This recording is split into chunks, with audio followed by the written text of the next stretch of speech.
I'm Jim Lee. I'm a co-publisher of DC Comics. I'm also a comic book artist. And I'm here at Blur Studio, singular, not studios, with Tim Miller, who is the director of the 6-minute trailer, Who Do You Trust? And we're talking about really sort of the backstory and some of the secrets behind the trailer and a lot of the thinking that went into making this really monumental piece. I mean, it's an honor to be here, Tim. It's an honor to be doing this, sitting here and talking to you about the comics that I grew up reading. You know, what's awesome about this whole project is, you know, I mean, it started with Geoff Johns' sort of plot outline of the backstory for the game. And I remember he led the synopsis with this quote, "Your future is what you make it," and then he wrote like Lex Luthor. And I love that because it made it seem so real, like, oh, there's a quote from a historic figure. But he really laid out this huge story, and out of all the stuff that's part of the backstory, you went in and picked a sequence that really highlighted the characters and you know, really added stuff to it that really wasn't there. And I thought it was amazing and how you really took that moment in time and made this epic sort of Götterdämmerung kind of thing. So what inspired you to kind of pick the sequence that you did and expand it to the size that you did? Well, I've always been a fan of last stand moments. You know, it's when people are either at their best or at their worst, is that, you know, crucible in time and when you're facing death. And Jeff's comment there, he had a little piece in the story about the last battle of the superheroes and they all die. And I thought, just as a fan, that's the moment I want to see. I want to see that moment where Luthor wins this thing that he's been fighting for his whole entire life, right, in the comics, and he finally achieves it. And, you know, does this victory turn to bitter ashes in his mouth, or is it really like, awesome, I achieved everything I wanted to achieve? But I wanted to see that moment and just play it out for all the fans like me that always wanted to see what that could be. And then I knew I could undo it because it was a time travel story. Sure.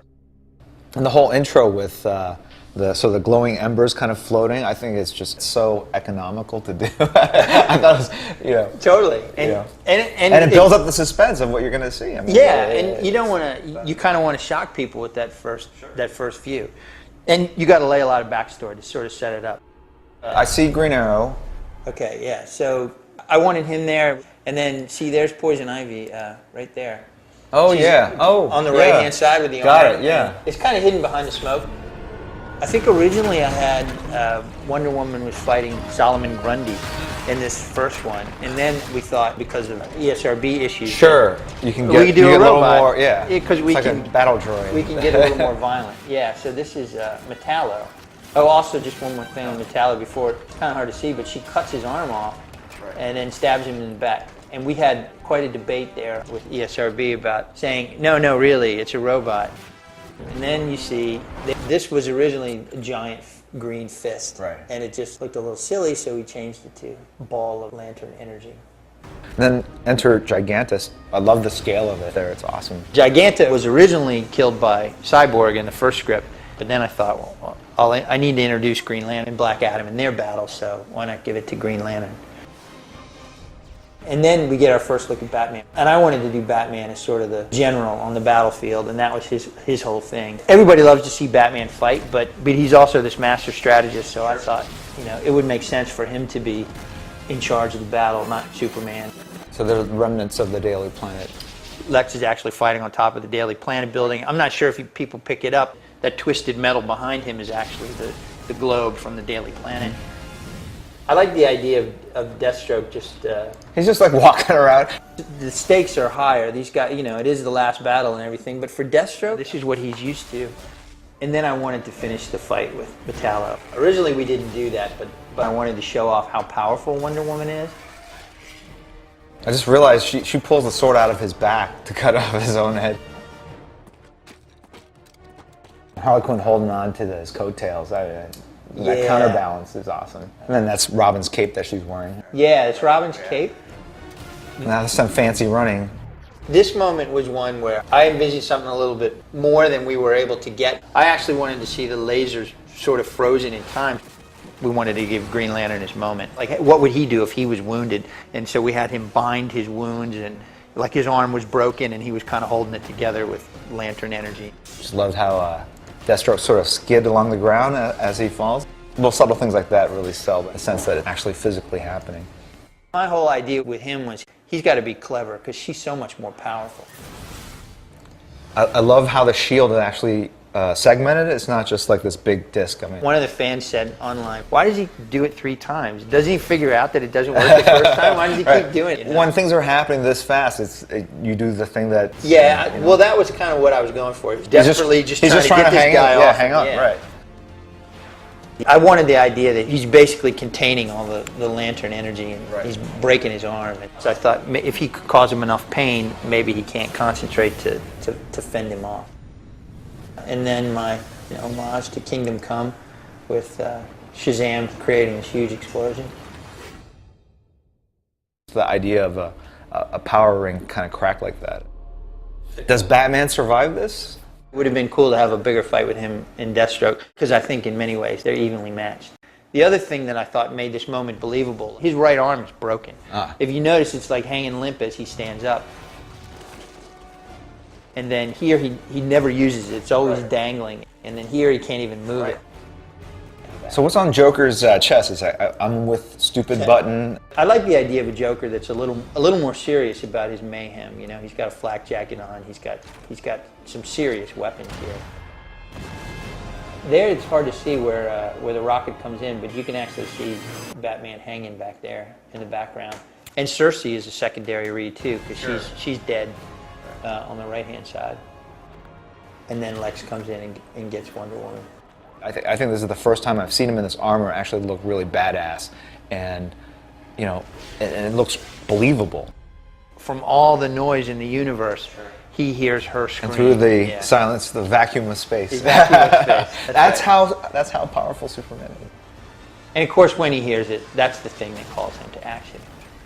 This is a nice sequence actually to kind of do frame by frame, because as he was coming in, I was like, you see the contrail behind, which was what I was talking about before, and it almost looks like he's flying sideways at this point, right? He is. And when he hits, you see all the rubble fly past him, and then you see his cape kind of fly, and then and he's hovering. I thought it was just really cool. And this flash of green light is for Jeff, because he knew that Luthor couldn't survive a straight shot from Superman, so we wanted to suggest that his shields were still there to kind of blunt the initial impact of Superman coming down.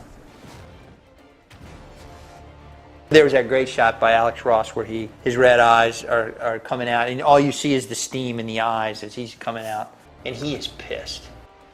I originally had Black Adam die, and then when you and Jeff came down, you said, we need a little more action for Superman, and we put this Black Adam sequence in because I needed somebody that could go toe-to-toe with him. Sure. No, it's just, it's great to see him actually in some sort of melee thing, because he's always usually just picking up heavy things and like kind of gently dropping them to earth.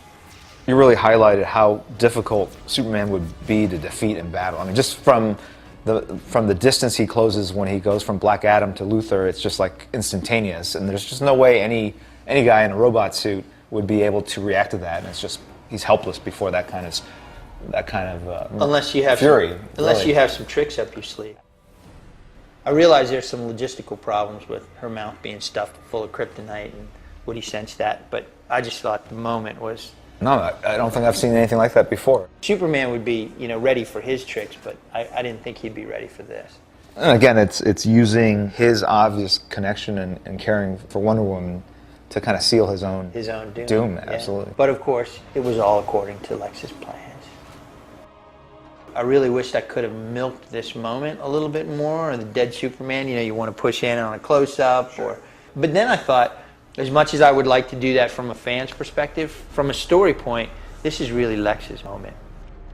Over this cross dissolve to the future Lex. So here we changed him again, and he's still got the wounds, but now they've been enhanced. His armor has been kind of patched with stolen technology from Brainiac.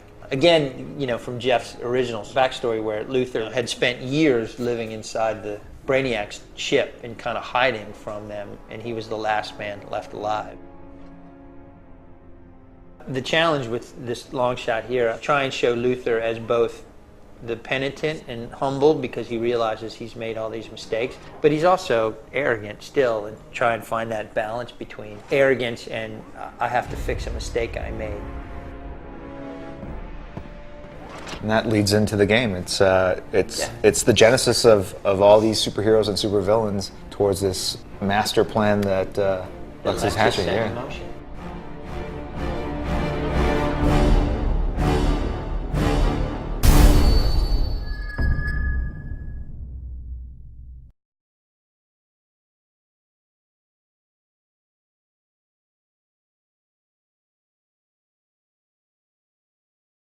Sony.